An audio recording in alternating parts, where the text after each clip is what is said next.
Good morning, नमस्कार। वर्ग समीकरण। वर्ग समीकरण को एक चर वाले द्विघात समीकरण भी कहते हैं। इंग्लिश में क्वाड्रेटिक इक्वेशन कहते हैं। ये क्लास 10 के अंतर्गत पढ़ाई जाती है।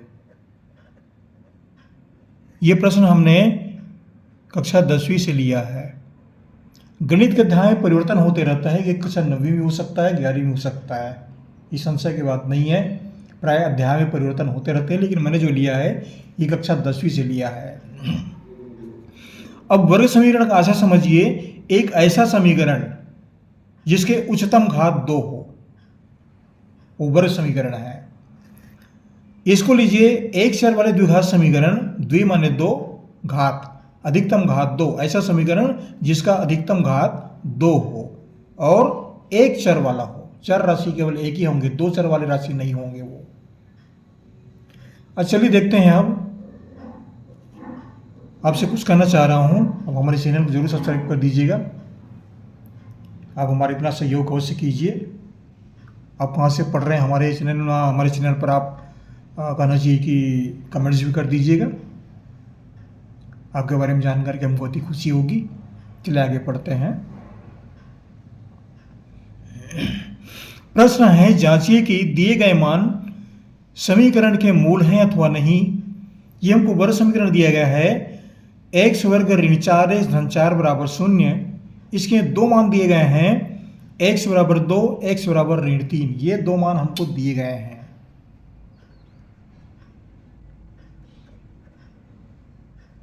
दो मान या दो मूल कह सकते हैं आप। ये दो मूल हमको दिए गए हैं। अब देखिए यहां पर ये वर्ग समीकरण है। इस वर्ग समीकरण को हमने यहां पर उतार लिया। वर्ग समीकरण वही है।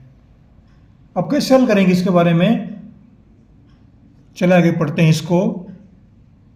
एक्स वर्ग ऋण 4x धन 4 बराबर 0।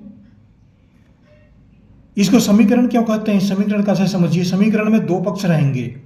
ये बराबर चिन्ह देख रहे हैं, ये दायां पक्ष है, ये बायां पक्ष है। ये पूरा राशि बायां पक्ष कहलाएगा और ये इधर का पूरा राशि दायां पक्ष कहलाएगा। अगर दोनों पक्ष में से एक पक्ष नहीं है या ये पक्ष नहीं है तो वह बहुपद कहलाएगा, वर्ग समीकरण नहीं होगा। वो एक चर वाले बहुपद कहे जाएंगे वो। चलो देखते हैं। ठीक है, आप बहुपद पढ़ चुके हैं, इसके बारे में और हम नहीं कहेंगे, नहीं बताएंगे ज़्यादा आगे। तो इस वर्ग समीकरण में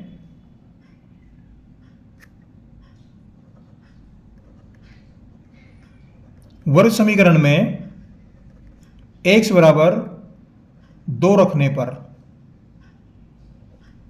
इसके मूल की जांच कैसे करेंगे? पहला मान 2 रखते हैं पहली बार, दूसरे बार फिर x बराबर ऋण 3 रखेंगे। कहां पर रखेंगे x बराबर 2? ये जहां x रख कर लिखा हुआ है, ये दोनों जगह हम 2 रखेंगे। अब रख कर देखिए, ये हो गया 2 रखेंगे, 2 का घात 2।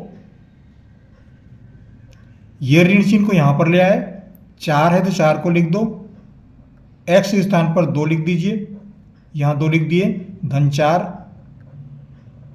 बराबर 0। इस शून्य को भी साथ में लेते आइए, शून्य को मत छोड़िए, शून्य को लिखते जाना है उसको। अब देखिए 2 का वर्ग मतलब क्या है? 2 को 2 बार गुणा करेंगे, 2 गुणित 2 लिख देता हूं मैं आपकी सहूलियत के लिए। ये 2 गुणित 2 है, 2 बार गुणा करेंगे। ये 4 गुणित 2 है, 4 दूनी 8 धन 4 बराबर 0। फिर 2 दूनी 4 ऋण 8 धन 4 बराबर 0। ये दोनों चीज यहां पर धन चिन्ह छिपा हुआ है, 4 और 4 8 हो गए, 8 ऋण 8 बराबर 0।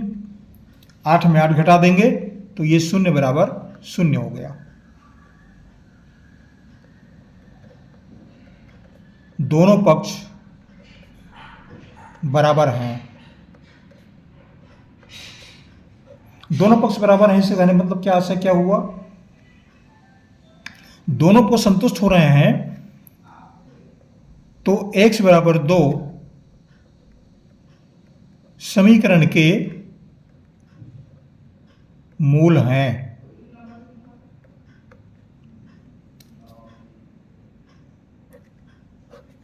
ये पहला उत्तर तो प्राप्त हो गया। अब दूसरा लेते हैं।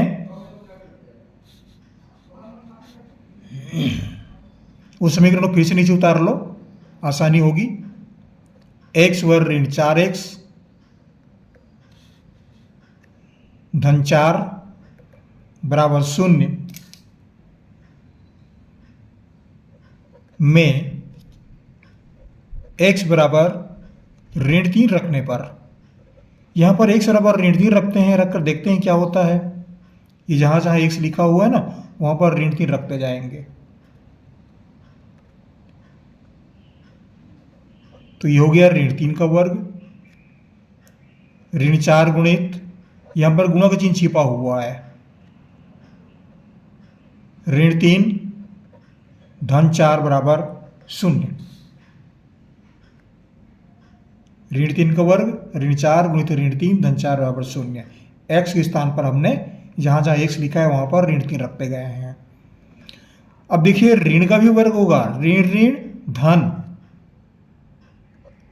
3 को 2 बार गुणा करोगे, 3 तिया 9, ये ऋण से ये ऋण गुणा करोगे, ऋण और ऋण मिल करके धन, 4 तिया 12, धन 4 बराबर 0।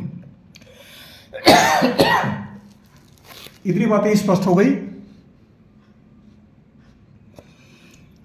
अब देखिए 12 4 16, 16 9 25,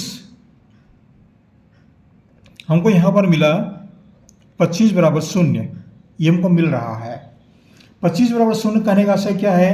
क्या 25 का मान 0 के बराबर होता है? क्या 25 को 0 पढ़ेंगे, या 0 का मान 25 के बराबर होता है? क्या 0 को हम 25 पढ़ सकते हैं?